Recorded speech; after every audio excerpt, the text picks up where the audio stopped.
Iniciamos con información en carretera. El Ministerio de Obras Públicas y Transportes informó los horarios sobre el cobro en los peajes del Estado que entraron a regir esta tarde. ¿Cómo quedaron y para cuáles fechas? Vamos a empezar esta edición con información en vivo de Diego Arce, que nos tiene los detalles. Diego, buenas noches.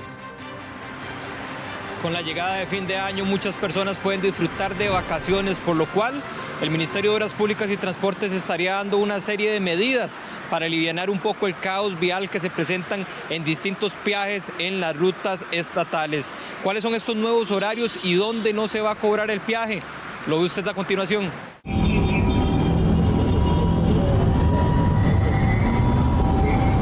Este es el lamentable escenario al que muchos conductores se enfrentan a diario en distintas rutas nacionales.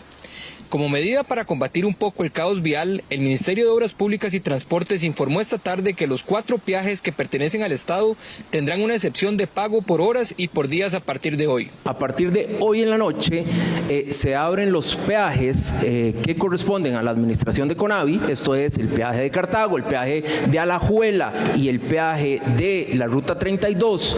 Desde este mismo miércoles 11 de diciembre, en las horas pico no se cobrará el monto del peaje en las estaciones de Río Segundo y Naranjo en Alajuela, San Isidro de Heredia en la Ruta 32 y Entre Ríos en Ruta 2. Desde este 11 hasta el 18 de diciembre, de las 6 de la mañana a las 9 de la mañana, no habrá cobro de peaje, para luego realizar la excepción de pago de 5 de la tarde a 8 de la noche. Luego, desde el 19 de diciembre hasta el 5 de enero, no se realizará el cobro durante ninguna hora del día. De hoy en 8 se abren los peajes desde el 18 y hasta el 5 de enero totalmente. Vamos a ayudar al costarricense a que no esté pegado a empresas. El hecho de que no se cobre el importe respectivo no significa que no se deba pasar a una velocidad prudencial en estos puntos. Para el lunes 6 de enero los cobros volverán a la normalidad desde las 0 horas. Es importante recordar que en los lugares, en estas estaciones estatales de cobro de peaje, donde no se va a realizar este cobro, valga la redundancia, serán en Ruta 32, en este caso en el puesto en San Isidro de Heredia, así como acá en Alajuela, en Río Segundo de Alajuela y en Naranjo, y también el que ya no se estaba cobrando, que en este caso precisamente es el de Ruta 2, Entre Ríos, que debido a la situación que se estaba presentando por el caos vial en Taras y La Lima, ya se había tomado la decisión de no realizar este cobro. Otro dato muy importante es el llamado a los conductores para que transiten a una velocidad considerable, porque el hecho de que no se tengan que detener para realizar el pago del peaje no implica que la velocidad no tenga que disminuirse al pasar por las casetillas, donde posiblemente se podría lamentar que se presente un accidente si no se miden las consecuencias antes pasar acá por uno de estos peajes. Y también finalmente recordarles que todo el tema de cobros de peajes vuelve nuevamente a su normalidad el próximo 6 de enero el siguiente año. Entonces, recapitulando un poco, durante esta semana en horas pico no se va a cobrar en estas 4 estaciones. A partir del 19 de diciembre no se va a cobrar el servicio del peaje por completo hasta el 5 de enero y el 6 de enero del próximo año, del 2025, ya vuelve a la normalidad todo el tema que tiene que ver con el cobro de los peajes estatales. Este fue un trabajo de Diego Arce para Extra Noticias. Diego, muchísimas gracias por esta información. Vamos a seguir con otras noticias. Un hombre fue asesinado a balazos el día de hoy en Alajuelita. Solo en ese cantón se registraron en las últimas horas 2 asesinatos y 3 heridos de bala. El homicidio se dio en San Felipe de Alajuelita. Según las autoridades, fueron los vecinos quienes se percataron de varios disparos y divisaron un sujeto herido dentro de un vehículo a eso de las 3 de la tarde. La víctima tenía unos 25 años. Se presume que 2 personas en moto fueron los que le dispararon. Luis Garro, coordinador operativo regional de la Cruz Roja, informó que cuando ellos llegaron, ya el hombre estaba sin signos vitales. El día de hoy, al ser aproximadamente las 4:30 de la tarde, la Cruz Roja costarricense recibe un informe de una agresión con arma de fuego en el sector de San José, Alajuelita. Al lugar enviamos una ambulancia y en el sitio se encuentra a un hombre adulto sin signos de vida. La escena queda a cargo de las autoridades policiales. Durante las últimas horas se registraron varias balaceras, la última en la zona de Concepción, donde 3 personas resultaron heridas, entre ellas 2 mujeres. Solo en Alajuelita se contabilizan 45 fallecidos en el último año. La lamentable escena que vamos a poner en su pantalla se presentó esta tarde de miércoles en las inmediaciones de la avenida Segunda en San José, frente al edificio de la Caja de Ande. La colisión de una motocicleta y una bicimoto dejó como saldo en la escena una persona fallecida y un segundo herido que no ameritó un traslado a un centro hospitalario. Más de 200 motociclistas han muerto en lo que va del año. El suceso obligó por más de 4 horas al cierre por completo de la avenida, lo que generó un gran congestionamiento. Y noviembre del 2024 cerró como un mes histórico al registrarse 3 temporales en solamente 15 días, algo que no había ocurrido en los últimos 30 años de registro. Para este miércoles se espera la influencia del empuje frío número 5. Si usted notó que estos días de sol le caen muy bien luego de tanta lluvia, pues déjeme decirle que tiene toda la razón. Durante este noviembre se presentaron los días más lluviosos de los últimos 30 años. Tanto así que no se registraban 3 temporales en un periodo tan corto de 15 días. Otra condición más se podría unir a esta lista este miércoles con el empuje frío número 5 que llenará de precipitaciones el norte y el Caribe del país. Estamos percibiendo los efectos del empuje frío número 5, el cual se estará desplazando por el norte del Mar Caribe durante este día. Y esto ocasiona que los vientos alisios hacia el sur de América Central se estén acelerando. Y es por eso que estamos previendo ráfagas de viento de moderada a fuerte intensidad en las partes bajas tanto del Valle Central como de las llanuras de Guanacaste. Ráfagas que rondarían entre 40 a 60 kilómetros por hora a lo largo del día. Los eventos que generaron esta situación fueron diversos. Del 3 al 6 de noviembre, la influencia indirecta del huracán Rafael. Del 9 al 11 de noviembre, un sistema de baja presión. Y de 13 al 16 de noviembre, la influencia de la tormenta tropical Sara. Además, los excedentes registrados incluyen en el Valle Central un 175% más, en el Pacífico Sur 152% y en el Pacífico Central 103%. Tanto en la vertiente del Pacífico como en las partes bajas del Valle Central, estamos previendo que se mantengan las condiciones de buen tiempo que se han venido presentando en los últimos días, con cielo con nubosidad de poca a parcial y sin probabilidad de precipitaciones para estos lugares. Por su parte, la provincia con más récords de lluvia fueron Guanacaste con 8, Punta Arenas 8, Alajuela 7, San José 6 y solamente en Limón no se registró ningún nuevo récord. Y a propósito de este tema, la Comisión Nacional de Emergencias declaró alerta verde para todo el país, excepto en el Pacífico Central y Sur, por los efectos del empuje frío número 5. Esto debido a que se espera un incremento en los vientos y las lluvias en distintas regiones. Se pronostica un incremento en la frecuencia de las ráfagas en el Pacífico Norte, el Valle Central y las cordilleras. En general, se estiman velocidades entre 30 y 60 kilómetros por hora hacia las partes bajas del Pacífico Norte y el Valle Central, mientras que en las montañas y el norte de Guanacaste se esperan vientos de 70 a 100 kilómetros por hora. Producto del arrastre del viento, se prevé desarrollo de nubosidad alcanzando la provincia de Limón y la zona norte, lo que puede provocar lluvias. Continuarán las lluvias y con esto la necesidad de permanecer atentos ante la crecida de ríos, desbordamiento de alcantarillado y zonas propensas a deslizamientos. No exponga su vida. En caso de requerir un albergue, las instituciones lo estarán habilitando para poderle brindar la seguridad necesaria. Hacemos un llamado a la población a mantenerse alerta, ya que los suelos están muy saturados, debido a que noviembre fue uno de los meses más lluviosos del año y provocó la emergencia más grande de este año 2024, superando incluso los 2.800 incidentes. Y tal y como hemos visto, las condiciones meteorológicas en los últimos días con la entrada de empujes fríos hacen que precisamente los vientos aumenten, y estos vientos ya han provocado que las unidades de electricidad tengan que movilizarse para atender averías por postes o también por caída del tendido eléctrico. Pero ¿cuánto cuesta atender estas emergencias? Veamos a continuación. Los fuertes vientos llegaron a nuestro país y en algunos lugares del Valle Central están poniendo a correr a los encargados de la electricidad. Cartago, Heredia y San José en sus sectores de montaña que sufrieron cortes eléctricos debido a árboles o ramas cayendo en el tendido eléctrico.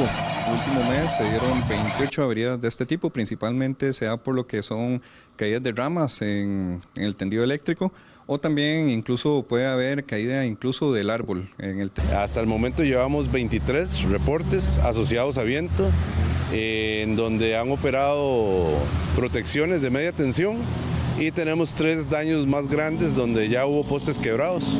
Uno 2 de ellos por caída de árboles sobre líneas y el otro por ablandamiento de terreno. Y es que estas emergencias conllevan a inversiones millonarias para volver a poner el fluido eléctrico.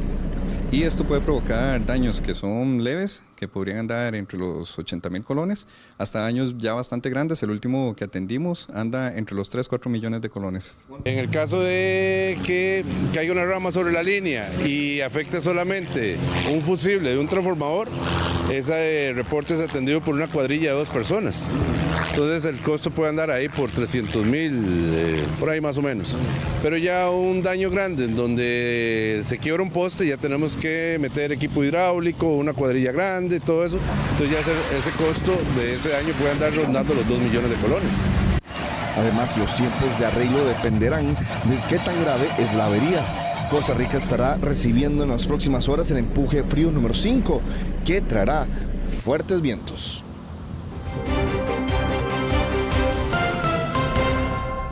Un juez penal de la provincia de Limón fue detenido como sospechoso de recibir sobornos para beneficiar a un grupo criminal.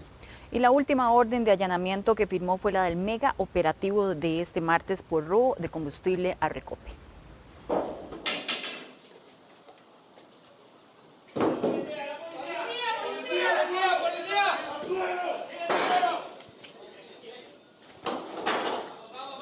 El alto funcionario judicial responde a los apellidos Sandicha Berry, de acuerdo a las autoridades judiciales. Es investigado por la sección contra el crimen organizado del OIJ en San José. Sus posibles nexos con la banda de Tony Peñarruser lo tienen bajo la mira de la fiscalía. Se le detuvo en su casa en Cieneguita de Limón. Habría recibido sobornos a cambio de impunidad de algunos miembros de la banda. Importante destacar que dentro de la línea investigativa que se tiene, se pudo determinar en apariencia que este abogado negoció junto con el juez el cambio de medidas cautelares de otra persona vinculado en un proceso penal. Importante también destacar que dentro de las conversaciones que se tuvieron, se denota que este juez le sugiere aparentemente cómo lograr hacer, digamos, un escrito a fin de poder, digamos, generar las condiciones para que se diera presuntivamente el fallo positivo de cambio de medidas cautelares. Esto por el pago de una cifra, digamos, importante de dinero. Junto al juez penal limonense también se detuvo a un hombre de 36 años de edad y quien habría pagado por supuestos favores. Este caso tiene su origen tras la apertura del celular de un exabogado de alias Tony cuando fue asesinado en su casa en Limón el pasado 16 de agosto. Ahí los agentes investigadores de este caso se percataron del posible nexo de Sandicha Berry. En el caso del juzgador penal, deberá enfrentar una audiencia de medidas cautelares en el juzgado penal de Hacienda que se ubica en Guaycochea. Se reportan al menos 6 jueces de la República detenidos por sospecha de cometer algún delito. En los últimos 10 años, la mayoría de los casos similares ocurrió por aparentes vínculos con bandas narcotraficantes. La detención este martes de un juez penal de Limón por aparentemente recibir sobornos y así beneficiar a una banda dedicada al tráfico de drogas representa un cierre de año en el que la Fiscalía y el OIJ registran varios casos similares. Por ejemplo, el 21 de junio, por el caso judicialmente conocido como Topo, la Fiscalía Adjunta de Probidad, Transparencia y Anticorrupción detuvo a 3 jueces por los supuestos delitos de tráfico de influencias, falsedad ideológica, incumplimiento de deberes, divulgación de secretos y cohecho propio. Tan solo un día antes, un juez penal también de Limón quedó bajo arresto por aparentemente cometer delitos como tráfico de drogas y pornografía infantil. Y en ese mismo mes, específicamente el 25, como parte del megaoperativo por el caso Madre Patria, la Policía Judicial detuvo a un juez del Juzgado de Desamparados, a quien investigaron por al parecer colaborar con una presunta organización dedicada a lavar dinero proveniente de supuestos fraudes registrales. En otras situaciones parecidas, pero antes de 2024, por ejemplo el año pasado, en marzo, el OIJ y la Fiscalía arrestaron a un ex juez de Cartago por aparentemente filtrar datos confidenciales de un operativo judicial en distintas zonas de Cartago, delito conocido como procuración de impunidad. Otro caso se registró en enero de 2022 con una jueza de Liberia detenida por supuestamente cometer delitos como prevaricato, peculado y falsedad ideológica.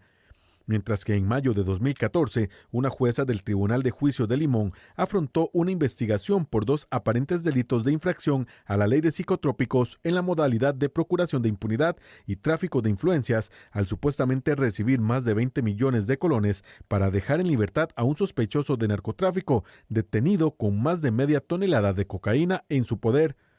Este año también se reportó el homicidio de un ex juez de la Unión en Cartago, quien recientemente había dejado el Poder Judicial y a quien acribillaron en su carro.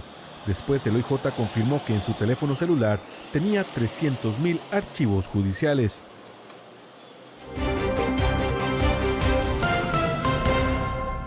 El Ministerio de Salud declaró emergencia sanitaria ante la grave escasez de especialistas médicos. Las medidas urgentes buscan garantizar la calidad y la continuidad de los servicios de salud en todo el país. De ahí que entonces se emite la declaratoria de emergencia sanitaria ante la escasez de especialistas médicos para la prestación oportuna y continua de un servicio vital, esencial, asistencial. Esta declaratoria incluye acciones inmediatas como contratación temporal de médicos especialistas, costarricenses y extranjeros con experiencia especializada residentes dentro o fuera del país con procesos expeditos para su incorporación. Optimización del traslado de pacientes. Se implementará un protocolo de derivación entre la Caja Costarricense de Seguro Social y el Instituto Nacional de Seguros, asegurando que los pacientes reciban atención oportuna según la capacidad de cada institución, además de que existirá una coordinación entre el Sistema de Emergencia 911, Cruz Roja Costarricense y otras instancias para fortalecer la atención prehospitalaria. Procesos abreviados de reclutamiento y publicación de vacantes.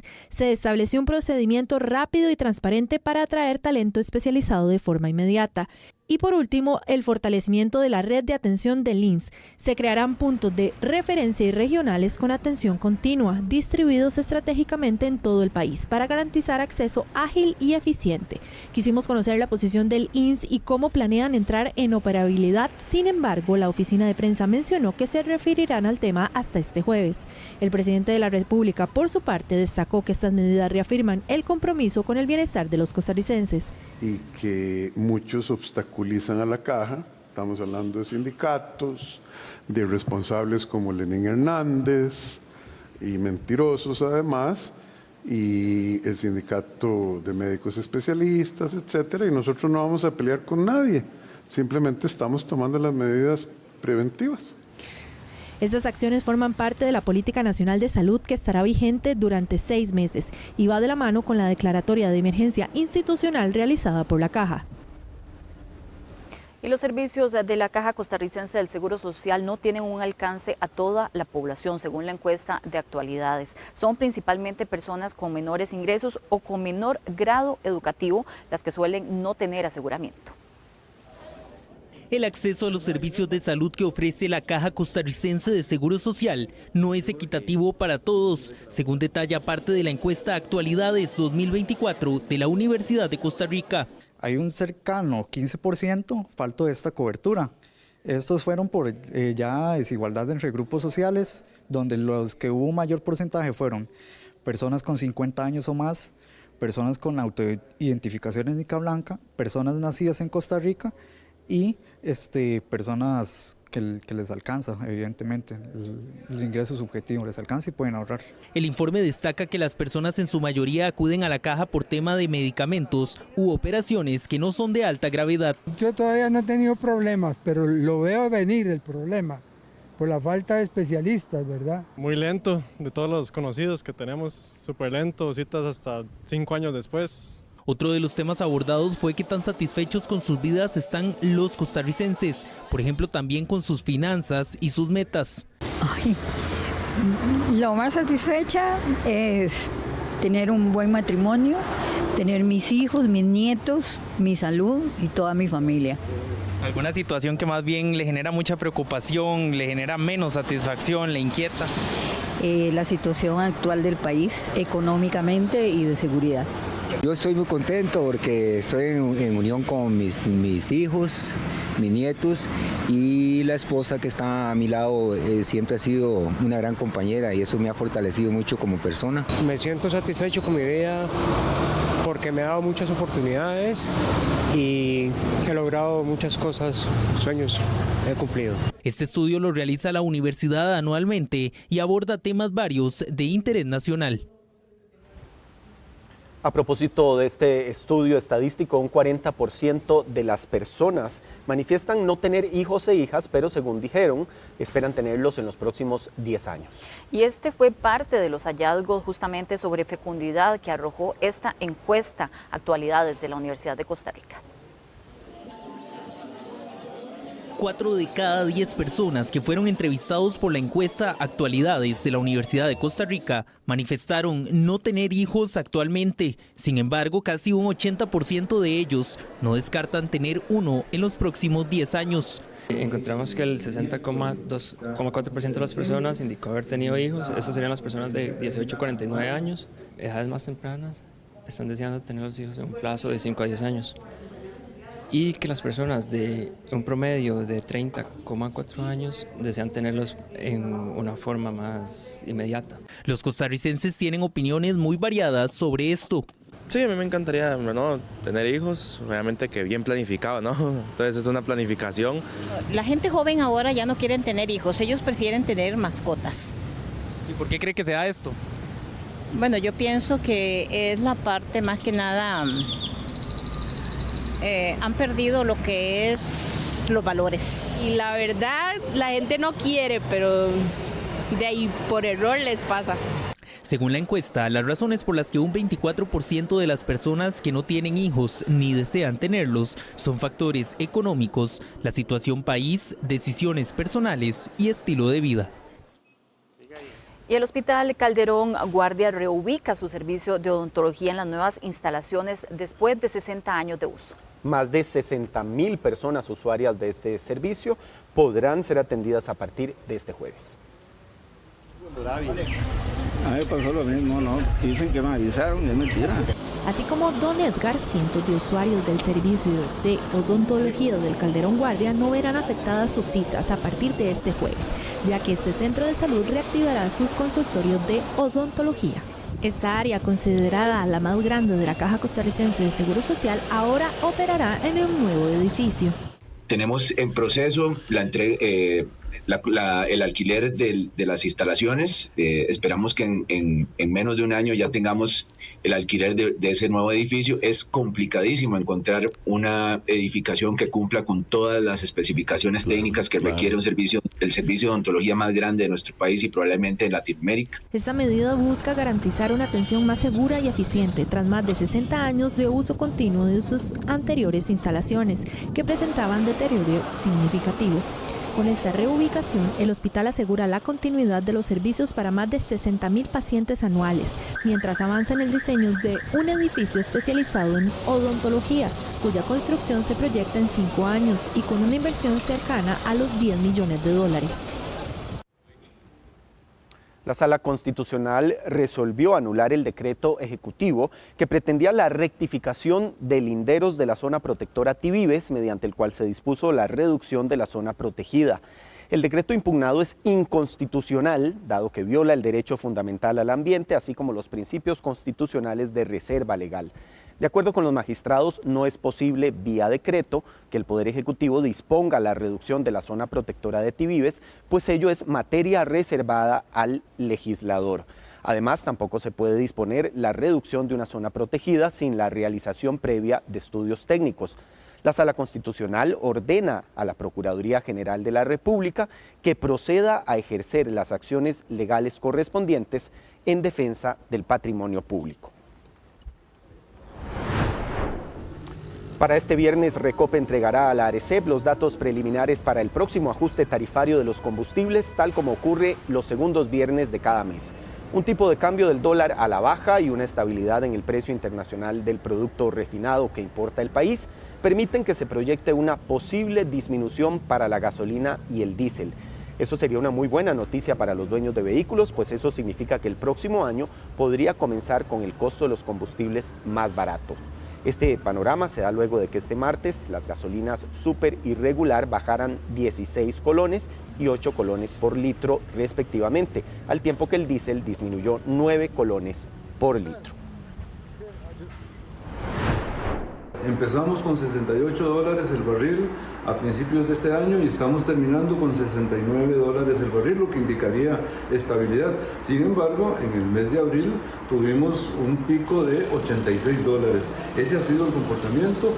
Vamos a arrancar el año probablemente con una disminución de precios que se nos tendrá que anunciar en próximos días, pero esa va a ser la tendencia mientras se den situaciones como lo que está aconteciendo a nivel internacional, además de que tendremos un nuevo gobierno en los Estados Unidos.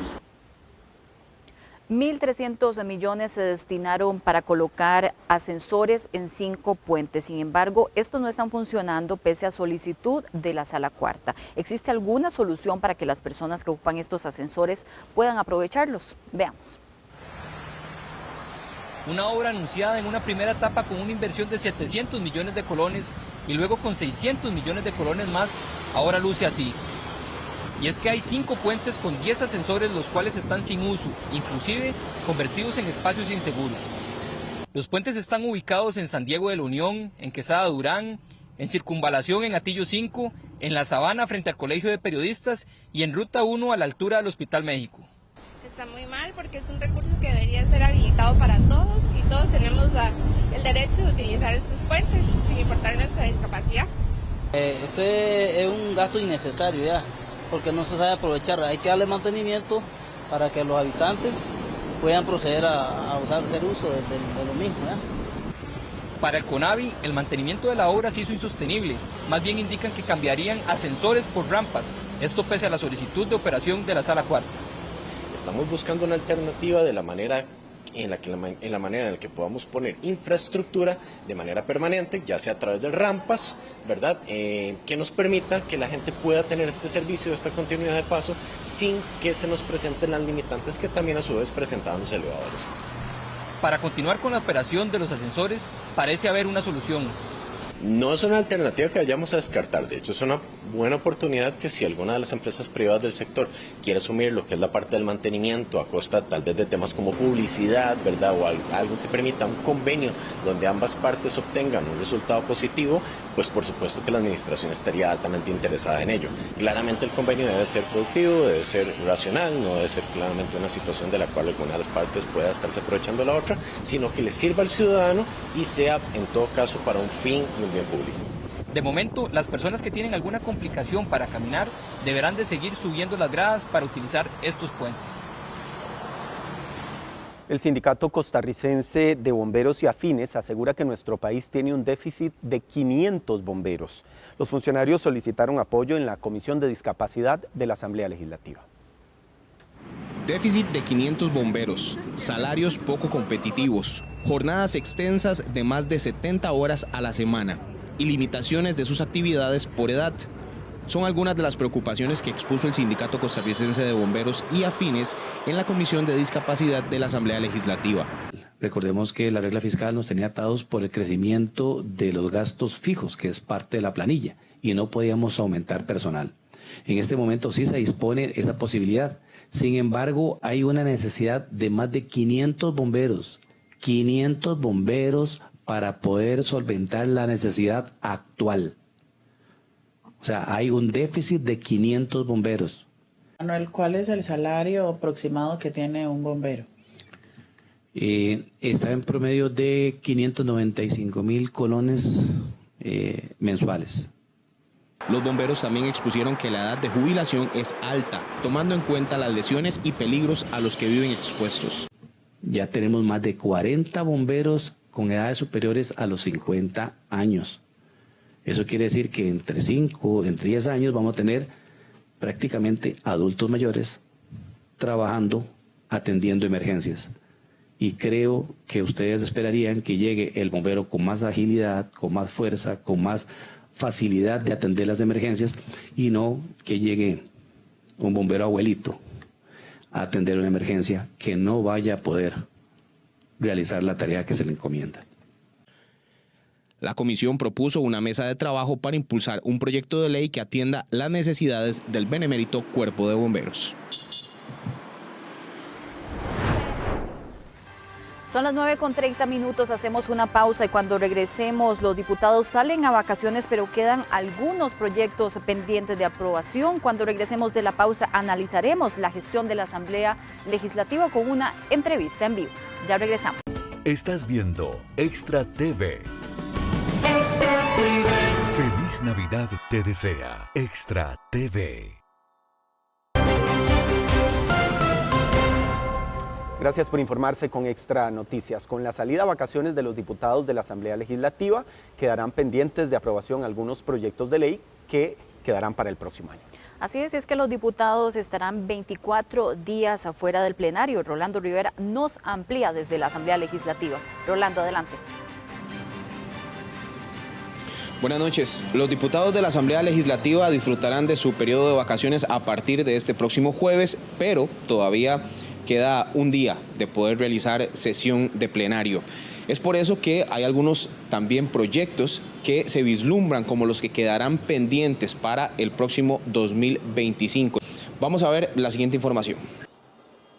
Proyectos de ley importantes tendrán que esperar hasta el regreso de los diputados a la Asamblea Legislativa.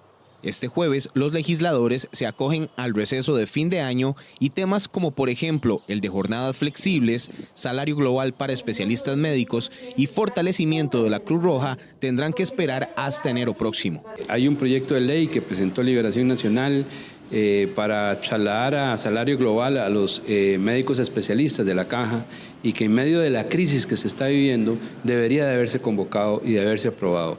Pero además hay otros proyectos también que me parece que todavía estamos en deuda, como el proyecto del recurso hídrico, algunos otros proyectos en materia de seguridad. Con 24 días fuera del plenario, la intención es poder avanzar en los más urgentes a partir del 6 de enero.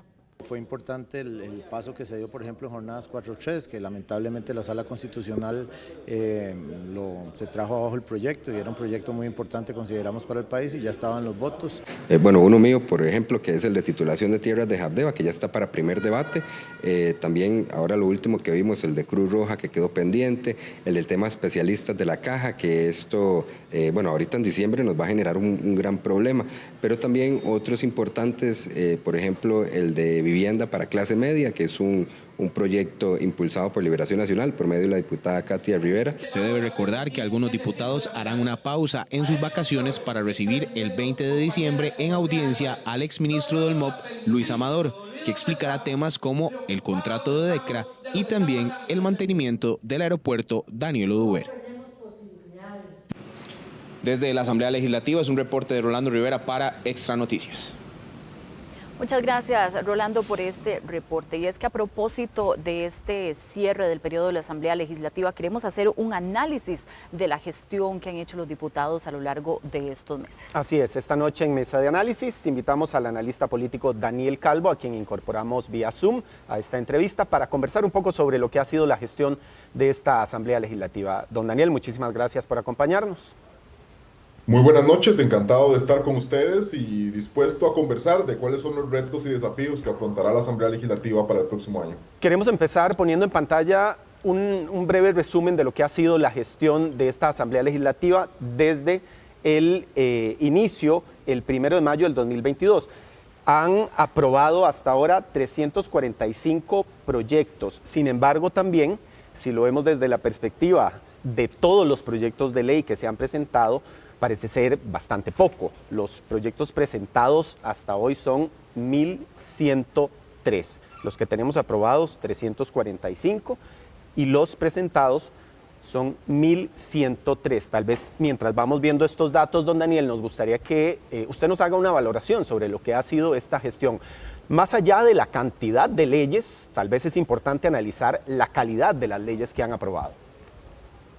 Efectivamente, me parece que hay diferentes criterios para poder juzgar la labor de un Congreso, de una Asamblea Legislativa. Entre ellos, uno, quizá el del más odioso y el que más generalmente se utiliza, es el tema de cantidad de leyes aprobadas. Esta será una legislatura que pasará a la historia por muy probablemente ser la que más legislación o proyectos de ley haya aprobado.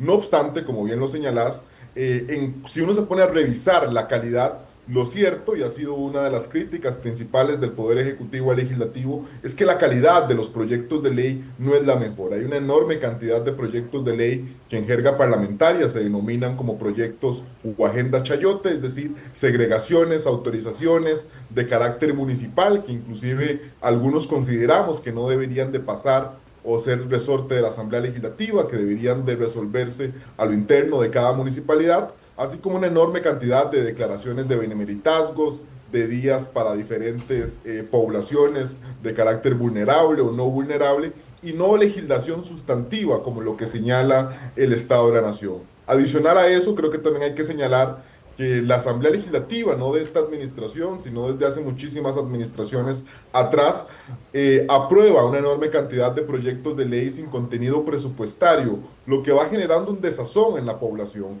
porque te podrá sonar muy bien que un proyecto de ley pues se apruebe, pero ese no llega a materializarse, dado que no se dispusieron los recursos para que ese proyecto de ley pues pudiera ser llevado a cabo, y me parece son parte de los factores que hacen que la Asamblea Legislativa sea una de las instituciones peor calificadas por los costarricenses desde hace muchísimos años. Don Daniel, y también una de las principales dudas e incluso comentarios que se hacen con respecto a la labor de los diputados es la efectividad, el uso del tiempo también. Vamos a ver un gráfico que nos habla sobre el tiempo de aprobación promedio, pero esto nos podría dar tal vez algún indicador de esa efectividad del uso del tiempo con respecto a la aprobación de los proyectos que han hecho en este periodo los diputados. Porque también, perdón, para agregar a lo que mencionaba Gabriela, hemos visto una Asamblea Legislativa muy beligerante, donde la discusión de control político se ha vuelto muy elevada en el tono y la agresividad con la que los diputados debaten.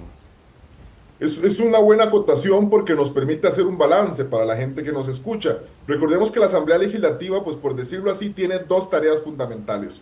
Uno que es la aprobación de leyes, que es la que hemos venido hablando, y otro en materia de control político. Para hablar en cuanto a temas de aprobación de leyes, decir que hay proyectos de ley que duran muchísimo que puedan ser aprobados. Ahí se mostraban más o menos cuál ha sido el proyecto aprobado en un menor corto tiempo en esta administración, 6 días, y el proyecto que más ha llevado tiempo. Si nos ponemos a revisar también, pues el promedio ronda los 500, los 600, en el mejor de los casos, y si nos vamos a incorporando administraciones anteriores, un proyecto de ley difícilmente logre ser aprobado en un promedio de unos 400 días.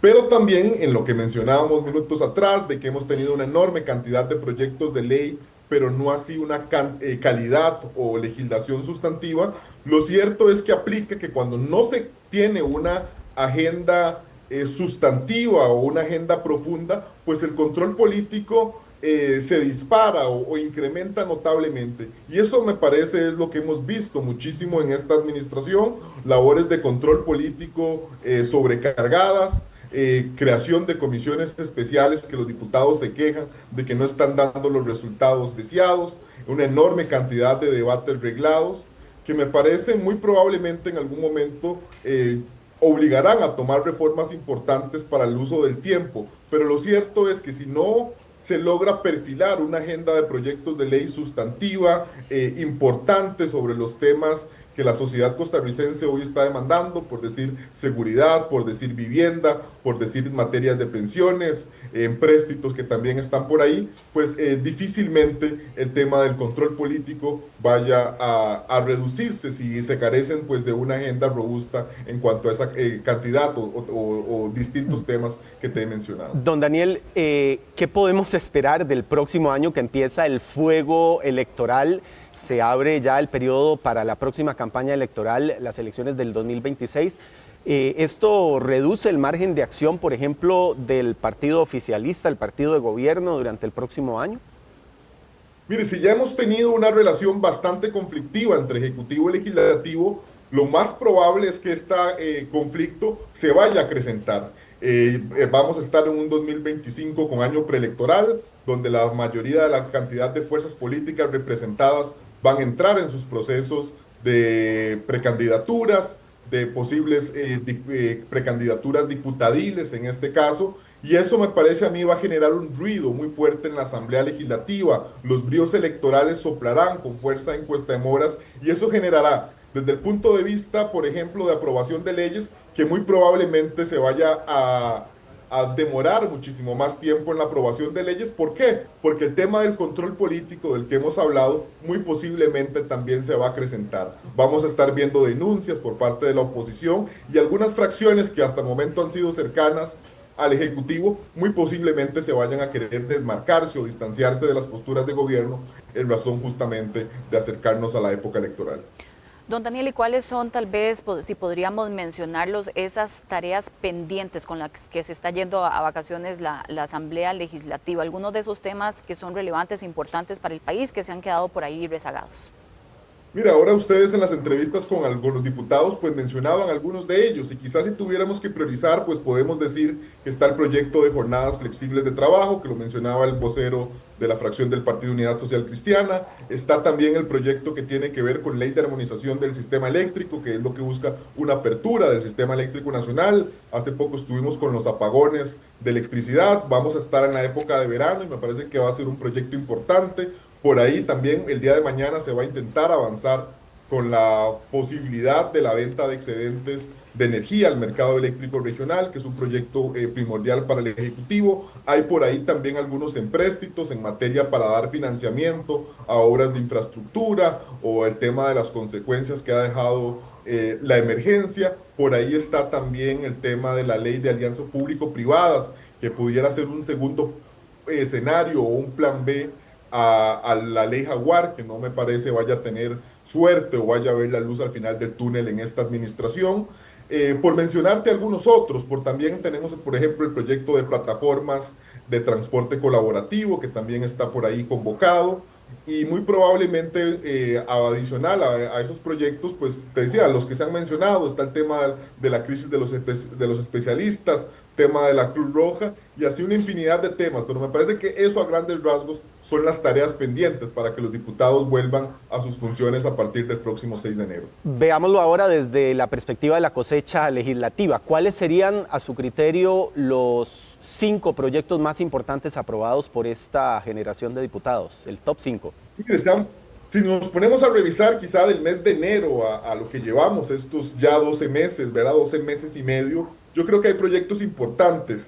Hay proyectos importantes como, por ejemplo, el primero que se le aprobó al Poder Ejecutivo, que demoró bastante tiempo en que se le aprobara un proyecto de ley, que fue el Sistema Nacional de Inversión Pública. Es decir, saber cuáles son las grandes obras que independientemente que el gobierno vaya cambiando, van a ser las prioritarias para la próxima administración. Se aprobó también un empréstito importante por $700 millones por el tema del BCIE para financiar, por ejemplo, obras de infraestructura. Se ha avanzado con el tema, con proyectos de seguridad, uno, por ejemplo, con temas que tienen que ver con medidas correctivas de controles y sanciones para el tema de lavado. Se estableció también el tema de la intervención de las comunicaciones, que es clave, por ejemplo, para todo el tema judicial, y además se agregó la palabra contrabando, que a nivel de comercio ilícito Costa Rica sufre las consecuencias. Y por ahí recientemente, y aunque la Sala Constitucional lo declaró hace una semana o semana y media como constitucional, se aprobó una ley para incentivos a la formalización de las nuevas empresas o de emprendimientos, que me parece pues dará una escala muchísimo más beneficiosa para quienes hoy desean crear empleo en nuestro país. Bien, muchísimas gracias, don Daniel, por su participación esta noche en nuestra mesa de análisis. Sin duda alguna le vamos a invitar más adelante para que podamos también hacer otros análisis sobre lo que puede ser el próximo periodo legislativo en un año en donde empieza el fuego electoral. Muchísimas gracias. A las órdenes. Está muy bien. Y vamos a seguir con otras informaciones porque el Instituto Costarricense de Electricidad, el MISIT, y los diputados oficialistas denunciaron penalmente a Huawei y a algunos funcionarios del ICE. La denuncia es en torno a la puesta en funcionamiento de la tecnología 5G en nuestro país. El Instituto Costarricense de Electricidad, el Ministerio de Ciencia, Innovación, Tecnología y Telecomunicaciones, MISIT, y los diputados oficialistas presentaron una denuncia penal contra la empresa Huawei ante la Fiscalía. ICE, el Ministerio de Ciencia y Tecnología y la bancada oficialista presentaron una denuncia penal contra funcionarios del ICE, contra funcionarios de Huawei y contra la empresa Huawei a nivel internacional.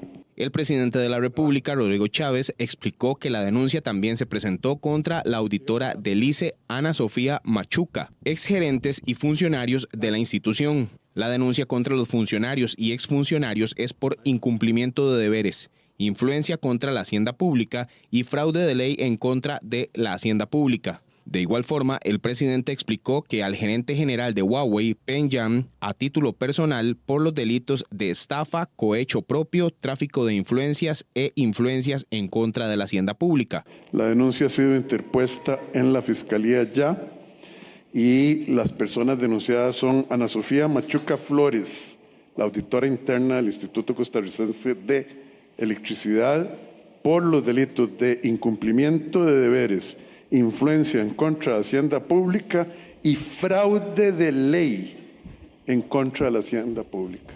Consultamos a la encargada de prensa de la empresa Huawei sobre su posición, pero se limitaron a contestar que al tener la información con gusto la trasladarán. De igual forma, el Sindicato de Trabajadores del ICE respondió que no se referirían al tema al desconocer el fondo de la denuncia. El programa DARE será actualizado por el Ministerio de Seguridad Pública. Sin embargo, este método de prevención al consumo de drogas disminuyó drásticamente su cobertura en la última década. El Ministerio de Seguridad busca actualizar el programa DARE en los centros educativos. Este programa, que busca prevenir el consumo de drogas en niños y adolescentes, fue suspendido en el 2019 por aparentemente no cumplir sus objetivos satisfactoriamente. Que era un programa que había surgido en la década de los 90 bajo un contexto muy diferente al que tenemos hoy en día. Creo que el país urge y necesita un programa de prevención en temas del consumo de drogas por un lado, pero sobre todo en cómo evitar que las personas jóvenes se involucren en el crimen organizado. Según datos del Ministerio de Seguridad, el alcance del programa DARE para el año 2010 era de 52.800 estudiantes beneficiados. Para 2011 esta cifra disminuyó a cerca de 47.400, en 2012 39.600, en 2013 22.000.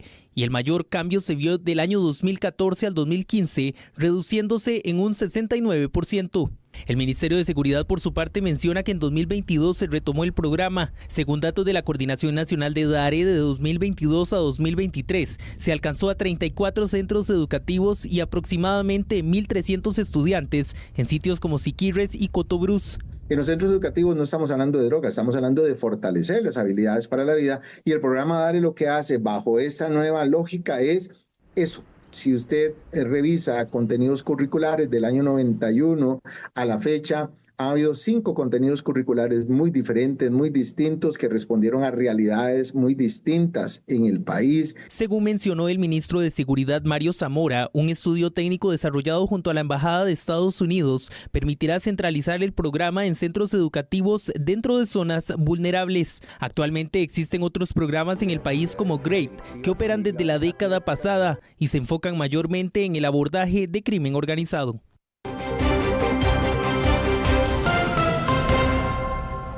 Y mucha paciencia y precaución en carretera estos días. Desde esta noche inician además los cierres nocturnos para la instalación de las tarimas para el Festival de la Luz. Así es, las autoridades han informado también sobre el cambio de algunas paradas de autobuses. Nuestro compañero Alberto Cuadra está en el centro de San José y nos tiene toda la información en vivo. Alberto. A las 10 de la noche iniciaba este operativo, pero parece que ya se adelantó por lo menos unos 10 minutos, porque en estos momentos hay presencia policial de tránsito y también la Policía Municipal de San José, que ellos también tienen la potestad para regular el tránsito, incluso tienen el código para realizar boletas si es necesario, y es por eso que se está haciendo el llamado a partir de esta hora y por los próximos 3 días, que los conductores que van a transitar acá por el Paseo Colón, en la calle 42 y también la avenida Segunda, que tengan mucho cuidado, porque es lo que se van a encontrar. Dispositivos como estos. También se va a iniciar lo que es la colocación de las tarimas, y es por eso que tienen que cerrar las calles, porque los trabajadores tienen que bajar. Ya ven acá donde están los camiones, ya llegaron, muchos de ellos, y tienen que bajar todo el equipo, tienen que tener bastante espacio para poder armar las estructuras y también tienen que tener el espacio necesario para que su trabajo se desarrolle de manera segura. Esto también conlleva a lo que es el cambio de algunas paradas, las personas que salen de sus trabajos un poco tarde y necesitan pues abordar a un autobús que pasa acá por Paseo Colón, pues tienen que cambiar o por lo menos bajar unos metros, como unos 200 metros más o menos, hacia la avenida 10, que es la avenida que va a estar habilitada para el paso de los autobuses cuando se están realizando estos cierres y también durante los próximos días. Es importante destacar de que estos operativos de cierre se van a extender de 10 de la noche hasta 5 de la mañana para que lo tomen en cuenta. Y por supuesto, ya una vez que estén armadas y una vez el día sábado, cuando inicien las actividades, a todas aquellas personas que tienen que utilizar el medio de transporte público, que se informe. También es importante de que se van a cambiar las paradas. Escuchamos lo que dice Marcelo Solano, él es el director de la Policía Municipal de San José, que nos informa sobre este dispositivo y también el cambio de paradas para todos los usuarios. El CTP ha autorizado un plan de reorganización temporal para reubicar las paradas de autobuses en las cercanías en donde actualmente operan, pero sin que se vean afectadas por el cierre principal de las vías en los diferentes anillos de seguridad que tiene el Festival de la Luz. El cambio de paradas operará a partir del viernes a medianoche, en el amanecer del sábado y hasta las 6 de la mañana del día domingo, cuando todo regresa a la normalidad. No solamente los conductores tienen que tener cuidado, porque bueno, los peatones también que caminamos por acá en el sector del Paseo Colón y la Avenida Segunda, tenemos que tener también cuidado porque se va a obstaculizar en lo que es la acera en algunos tractos, en algunos segmentos, y es por eso que las personas pues van a tener pasos peatonales, van a tener que en algún momento ingresar a la calle, pero con ayuda tal vez de los trabajadores y también del dispositivo de tránsito, para que también pues tengan cuidado. Por supuesto, las personas que tal vez tengan un poco de problema a la hora de movilizarse, si utilizan silla de ruedas, algún tipo de bastón o muleta, es mejor que pues se informen un poco y que también pues vengan con ayuda de algún familiar y demás para poder pues transitar de manera segura por estos lugares. Escuchemos nuevamente a don Marcelo Solano. Él nos habla sobre esta situación que se va a ver y que va a ser la dinámica durante los próximos días, los próximos 3 días, de 10 de la noche a 5 de la mañana. Sin embargo, recomendamos a todos los usuarios del transporte público que se informen con el conductor del autobús a dónde serán las nuevas ubicaciones temporales para que el día del festival, o si van o vienen a sus trabajos durante el día 14 de diciembre, no se extravíen o no pierdan tiempo innecesario buscando la parada de autobuses. Se ha establecido un plan de seguridad en conjunto con la Fuerza Pública, en lo que hemos llamado el cuarto anillo de seguridad, para que todas las zonas de aproximación a las paradas de autobuses en los nuevos sitios en donde se ubicarán temporalmente tengan también presencia policial y que las personas tengan las mejores condiciones de seguridad posibles para que todo el mundo llegue bien a sus destinos. Bueno, vamos a caminar un poco para acá para que ustedes vean, ya está cerrado un carril, entonces vamos a emplearles, digamos, el panorama para que ustedes vean lo que se va a encontrar. Acá hay camiones, en estos momentos gente trabajando y están también pues a la espera de lo que es la movilización de estas estructuras. Como vemos acá, pues están los trabajadores, ya está cerrado un carril y bueno, esto es parte de estos operativos que se van a estar manteniendo el próximo jueves, viernes y también el próximo sábado. No sé si tienen alguna consulta, compañeros. Alberto, sí, en los últimos días hemos estado informando sobre la falta de policías de tránsito en las carreteras. Diciembre de por sí se pone bastante complicado el congestionamiento vial. ¿Hay alguna previsión de apoyo de la Policía de Tránsito en todo este operativo propiamente del Festival de la Luz y particularmente en la búsqueda de rutas alternas? Así es, bueno, como vemos ahorita y que tal vez con la ayuda de don David Pérez, nuestro camarógrafo, vamos a ver el dispositivo que en estos momentos se está realizando de tránsito y también de la Policía Municipal.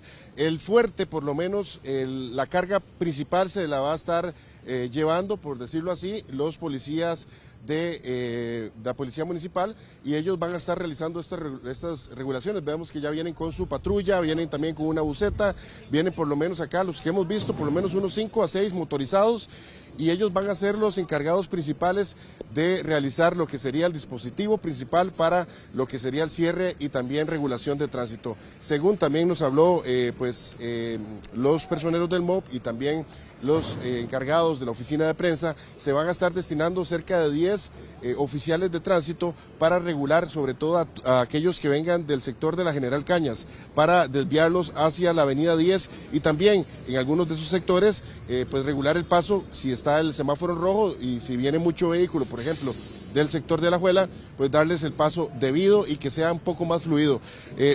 Aquí lo principal es que si usted no tiene que meterse a San José, es mejor que no lo haga. Si tiene que buscar rutas alternas, es mejor, porque sin lugar a dudas, meterse por la calle principal o por las calles principales va a ser bastante difícil a esta hora. Como ven ustedes, pues la movilización es bastante acá, o por lo menos el recurso policial es bastante, y como ven, sí se están poniendo pues algunos de estos dispositivos para tratar de bloquear lo que es el paso de vehículos y así que no se tarde lo que sería ya la instalación de las tarimas y también para que los trabajadores tengan suficiente seguridad para poder bajar todas estas estructuras que son bastante grandes. Sabemos que algunas tarimas inclusive pues pueden albergar a cerca de 500 personas y son más de 15 tarimas las que se van a estar instalando durante los próximos días, compañeros. Alberto, muchísimas gracias por este amplio reporte. Ojalá que así veamos el despliegue de apoyo de la Policía de Tránsito y la Policía Municipal el día propiamente del Festival de la Luz y que los conductores también se armen de muchísima paciencia porque realmente las condiciones del tránsito en estos días están muy complicadas. Hemos hablado de afectados en accidentes de tránsito que tienen que esperar hasta 8 horas por la llegada de un policía de tránsito. Gracias a nuestro compañero Alberto Cuadra por este reporte. Vamos a otras noticias. La mujer asesinada ayer en Tucurrique de Cartago falleció en los regazos de su hijo de 11 años. Los presuntos sicarios no iban por ella, sino por otro de sus hijos, pero de 18 años. Los presuntos sicarios que asesinaron ayer a una joven madre en Tucurrique de Cartago no iban por ella, sino por su hijo de 18 años, a quien aparentemente ya habían sentenciado de muerte.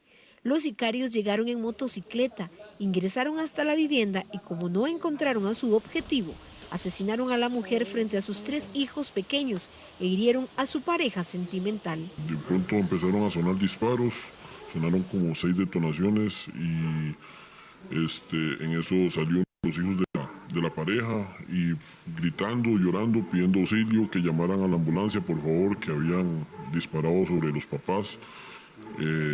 Yo me presenté donde estaba la situación para tratar de controlarlos a ellos y cuando ingresé a la casa por Cervetó, donde estaba la señora y el muchacho ahí tirados en el suelo, ensangrentados todos. Uno de los niños sostenía en sus regazos a su mamá.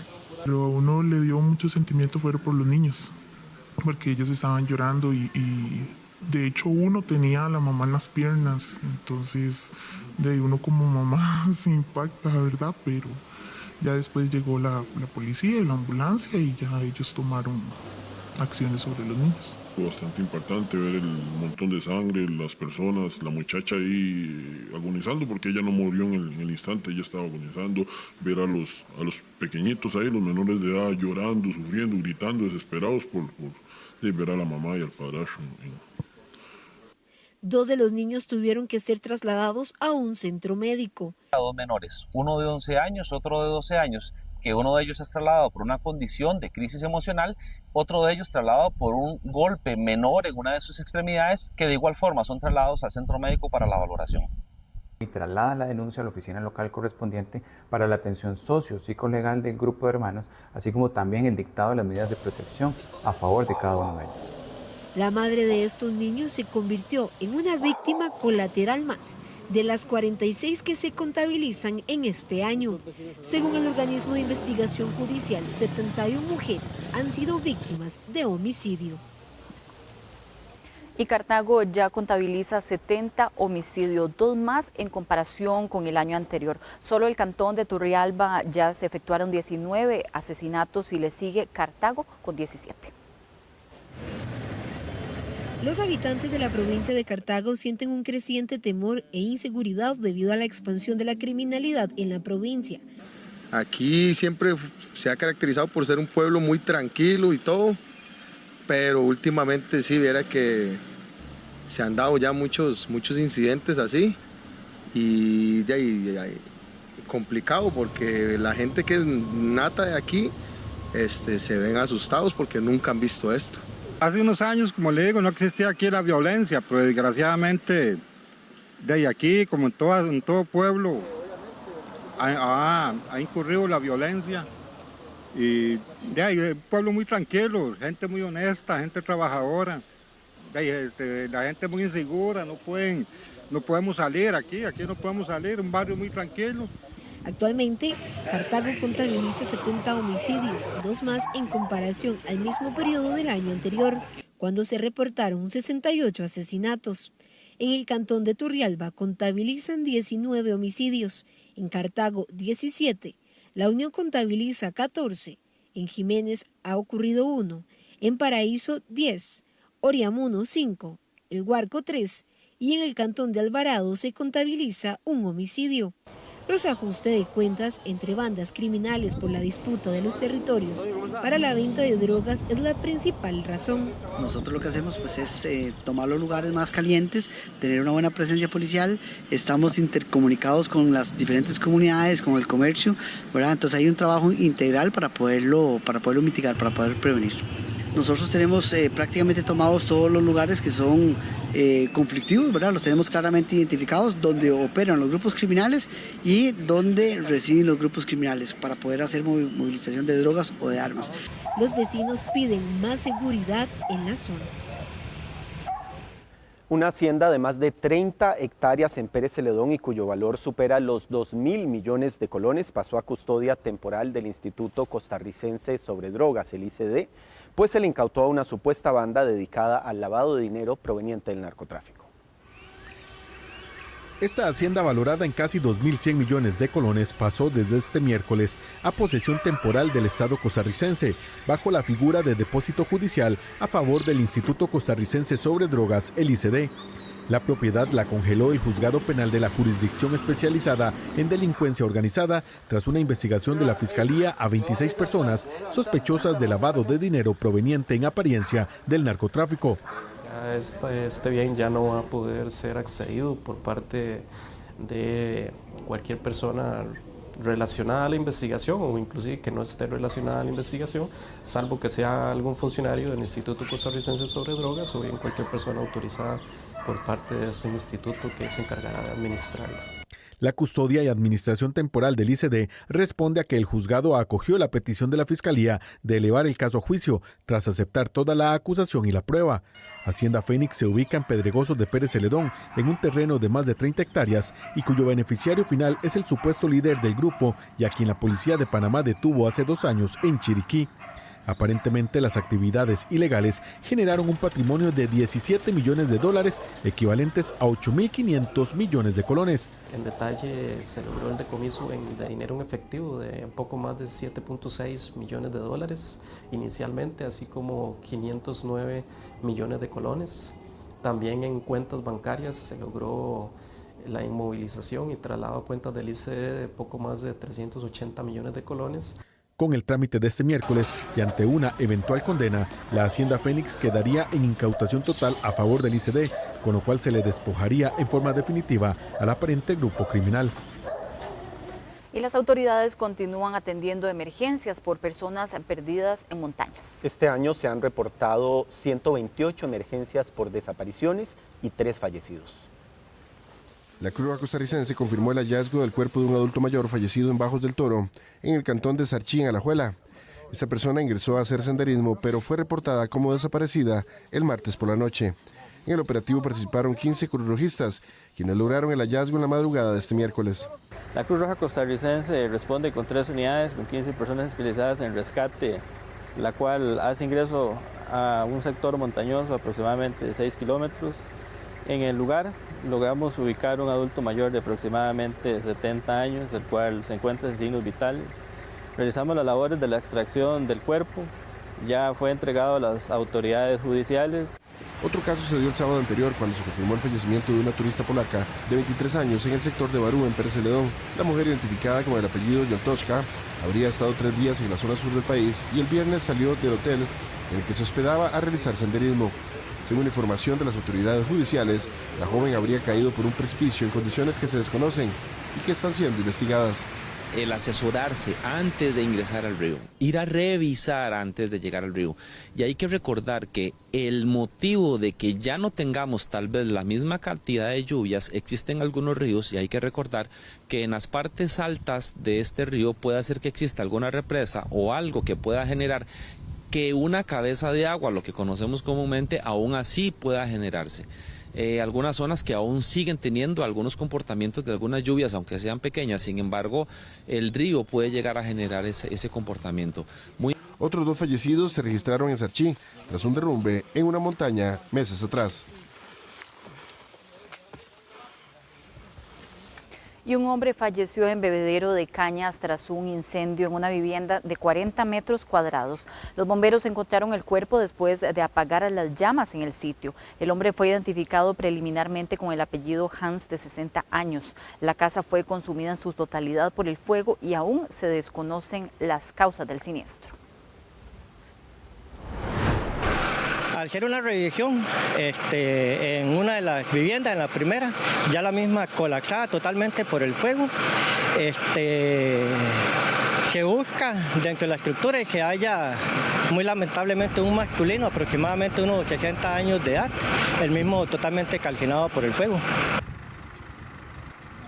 Ponga atención a la recomendación que le tenemos, porque escribir en una hoja las compras que usted desea realizar para Navidad y transcribir también el monto de dinero con el que realmente cuenta para hacerlas, podría servirle para no caer en gastos compulsivos durante este fin y principio de año. En días en los que aún muchos trabajadores aún esperan su aguinaldo y con eso cuentan con menos tiempo para hacer sus compras navideñas, aumenta el riesgo de incurrir en gastos compulsivos y hasta innecesarios. Las emociones y las promociones se combinan para comprar más de lo que se puede. Por eso escribir la lista de lo que se desea adquirir, sea necesario o no, así como escribir también el monto del dinero con el que realmente se cuenta, podría serle de mucha utilidad. Identificar las cosas de esa lista que nos generan, que nos despiertan más emociones, que nos hacen perder a veces el control. Tecnología, zapatos, libros, ropa. Y además identificar las metas que nos hemos propuesto con esas platas. Muy probablemente nuestras emociones se van a moderar viéndolo por escrito, no lo hagamos en el aire. El riesgo de compras compulsivas también se complementa con el cuidado que se debe tener al momento de visitar los comercios, principalmente para quienes todavía acostumbran ir al banco o a un cajero automático para retirar su dinero. La recomendación es utilicen sus medios de pago que el banco les pone a su disposición. No hay que exponerse en andar muchas sumas altas de dinero en el bolsillo, ¿verdad? Eso es una. Y lo otro es visiten los cajeros automáticos en horas hábiles que no son de riesgo, como en la madrugada, qué sé yo. Otro consejo para evitar que las compras navideñas terminen en pesadilla es evitar usar redes Wi-Fi públicas al hacer transacciones digitales, pues resultan más inseguras y de más fácil acceso para los delincuentes cibernéticos. Y la Superintendencia de Telecomunicaciones anunció que 7 empresas cumplieron con los requisitos del pliego de condiciones para participar en la subasta de frecuencias 5G. En la primera fase destacan las compañías Claro y Liberty, mientras que en la fase regional participarán Cope Alfaro Ruiz, Cope Guanacaste, Cope Lesca, Cope Santos y Ring Centrales de Costa Rica. Las empresas tendrán 5 días para confirmar su participación en la subasta, que incluye el acceso a seguridades calificadas como el precio base de la puja y unidades de infraestructura.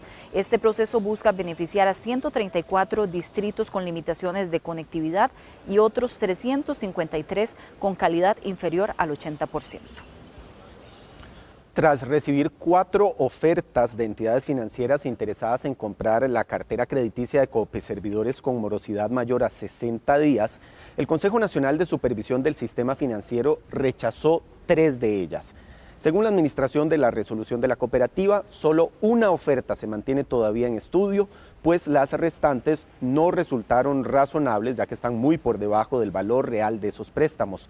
Por ejemplo, la cartera a más de 60 días de retraso es de casi 194.000 millones de colones, pero una de las propuestas ofreció solo 7.500 millones, equivalente solo a un 4% del valor total de esos créditos. De la venta de estos activos dependerá cuánto más recuperarán los ahorrantes e inversionistas de Coop Servidores, que tenían en esa entidad más de 6 millones de colones. Seguimos hablando de Coop Servidores porque para el lunes 16 de diciembre un grupo de ahorrantes e inversionistas organizará otra protesta a partir de las 10 de la mañana. La marcha iniciará en las instalaciones administrativas en las que operaba la cooperativa en Barrio México para luego trasladarse al Banco Central en el centro de San José y a la SUGEF en Barrio Turnón. Parte del reclamo que presentará el grupo se relaciona con la labor del resolutor Marco Hernández, con quienes constantemente expresan su disconformidad. Además, los ahorrantes e inversionistas solicitarán que en enero próximo CONACYF le entregue la información financiera de la cooperativa al 31 de diciembre de este año. La Universidad de Costa Rica habilitará 110 cupos más para estudiantes en el curso 2025.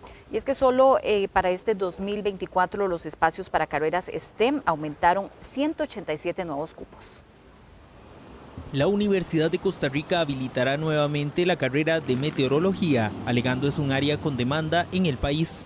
La carrera se actualizó y presentó un estudio de pertinencia y factibilidad donde se hace referencia precisamente a la necesidad de esa existencia de la carrera o por qué motivo se puede abrir.